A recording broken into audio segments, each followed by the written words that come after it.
Oh, hi there! Welcome to my laundry area. No, seriously, welcome back to the channel. This is the House of Law.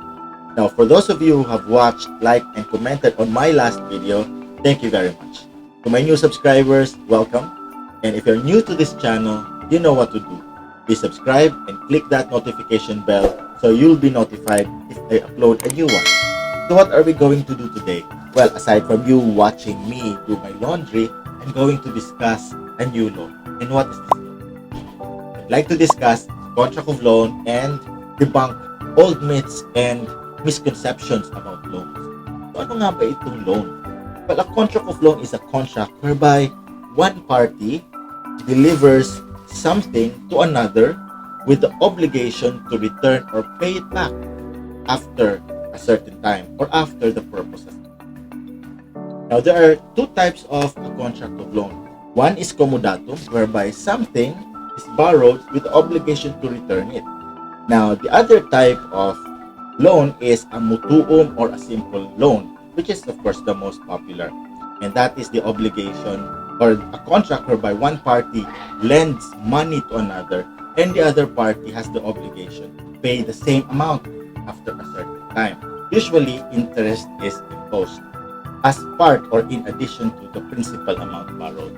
Okay? So there are two parties to a contract of loan. One is creditor, who is also known as a bailor or a lender. And he is the party who delivers something or lends something. The other party is of course the bailee, the debtor, or the borrower. And he has the obligation to return what was borrowed or to pay what was borrowed. So let's just focus on contract of mutuum or simple loan. And I know you have some ideas. Siyempre, mangungutang ka, may pera, babayaran mo. But it is not as easy that there are so many problems faced by the parties. Well, of course, both on the part of the creditor and on the part of the debtor. Now, for purposes of this video, I'd like to debunk or correct the old myths and the misconceptions about a contract of simple loan or mutuum. Una, wala daw bisa ang utang pag walang kasulatan. Mali. Because a contract, whether it's a contract of loan or a contract of sale, well, generally all contracts are binding in whatever form, whether it is verbal or in writing. A writing or an evidence of the contract may only be used for purposes of convenience or enforceability, pero binding ang contract kahit na verbal. Okay? Now, another misconception is that wala daw bisa ang isang loan na nakasulat pero hindi naman daw notarized. Well, mali yun dahil notarization does not go into the validity of the contract. A contract is binding provided all the elements are present. Ibig sabihin, dapat may consent, may object, at may consideration. Consent ay ibig sabihin, nagkasundo sila dun sa kontrata. In case of a contract of loan, the parties must have agreed that one party will lend or deliver something or an amount and the other party agrees that he will return or he will pay back. Next element is of course the object. Kung ano ba yung hinihiram or kung magkano yung hinihiram. At syempre, third is the consideration. What is the interest or what is the compensation for that if there is such. Okay, so if all those elements are present, then the contract of loan which is in writing is valid even if it is not notarized. So ano nga ba ang purpose ng pagnonotaryo ng dokumento or ng kontrata? Well, the purpose of notarization is to rule out any questions as to the due execution or the consensual nature of the contract. Para pag prinisinta mo sa court, at least the court will already rule that this was duly executed and that the persons who signed in the contract understood the contents of the contract and they voluntarily executed. So, diba? It's just a rule on presumption. It's just a rule of evidence. But the contract is valid in, whether it is in a private instrument or in a public. Okay, that having been said, lagay ko lang muna to. Meron pa isang misconception at yun ay pwede kang magpata or pwede kang maningil ng interest kahit na verbal tulad ng 5-6. Well, mali yun because according to Article 1956 of the Civil Code, no interest is due unless it is stipulated in writing. So dapat may kasulatan, dapat may kontrata, written document, and it is stipulated. Ibig sabihin nakasaad doon na may interest. So if it's not in writing, then the interest cannot be. So paano naman kung sinabi lang sa'yo verbally na may interest yan, bayaran mo ako ng 10%. Tapos pumayag ka. Is that binding? Then no, because it should be in writing. Even if you agreed to it verbally, it cannot be collected because the rule is very clear. Now, what if you have already paid interest? So what happens? So wala na, quits na? Well, if we follow the rule on solution indemnity, then it can still be collected. Ano ba yung rule on solution indemnity? The rule on solution indemnity states that anything that has been paid by mistake can be collected because the law discourages unjust enrichment at the expense of the creditor. And so if the interest was not agreed upon in writing, then the creditor has no right to receive it or to keep it. And the debtor has the right to refund or to recover what has been paid by mistake. On rest. Okay, ano pa bang ibang mga misconception? Well, ito.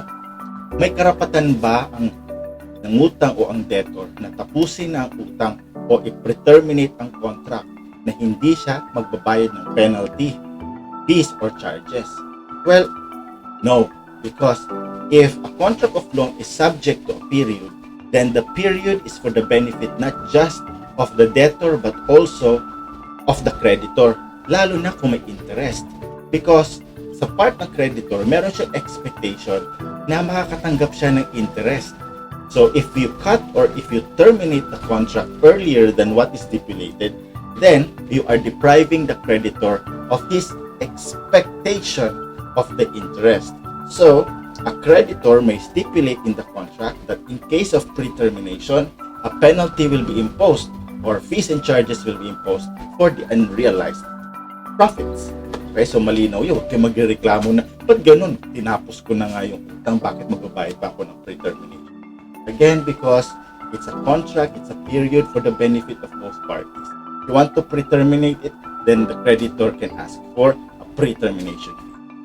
Okay, so kamusta na ba ito? Maglalagay pa pala ako ng sabon at popcorn, pero maya-maya na yun. Kasi meron pa tayong isang misconception, and that is yung ready-made contract. Ano pa yung ready-made contract? A ready-made contract is one that is prepared by your creditor and the debtor only signs it or accepts it. Sa batas, ang tawag natin dyan ay contract of adhesion. So ano nga ba ang legality ng contract of adhesion? Sabi ng Supreme Court, contract of adhesion is valid per se because the debtor is free to accept or to reject it. Pag pinirmahan mo, then you are bound to it. Pag ni-reject mo, okay, move on to the next. Okay? So the rule is that before you sign a contract, you read it. If you don't read it, then it's your fault. Okay? So whether it's ready-made or not, the debtor should always exercise his right to examine the document before signing. Okay. Siguro ang next misconception is the most relevant, and that is nahirapan akong magbayad. So may excuse ako na hindi magbayad. Okay. Particularly, let's say in the case of COVID. So marami ang nawala ng trabaho, marami ang nagsarang mga businesses, so maraming obligasyon ang hindi nabayaran. So what does that mean? Does this excuse someone from paying his obligation? Well, the answer is no, because while COVID or any other calamity may be considered a fortuitous event, a loan is a generic obligation. A loan in a sum of money is a generic obligation. Ibig sabihin, it's not specific, it's not a determinate thing. So, meron tayong principle sa batas na, genus does not perish. So, in other words, a fortuitous event will not extinguish an obligation that is generic tulad ng loan. So, furthermore, a contract is the law between the parties. And the law says every party to a contract must perform his obligation or comply with the terms and conditions of the contract in good faith. So my suggestion or my advice is look for ways to comply with that obligation. Because again, everyone suffers from COVID. Everyone is affected by these fortuitous events. But since the contract is generic, then that's the law. We have to. Okay, so ano pa? So the last maybe is that when a debtor fails to pay, does this mean that the creditor can just sue the debtor in court?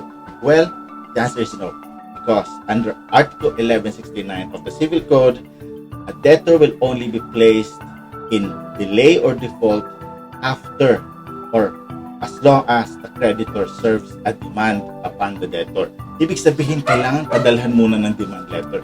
Dahil kung walang demand letter, then there is no default or delay. Yun. So, I hope you have learned something today. Ako'y maglalaban na. Tandaan, isip ay buksan, alamin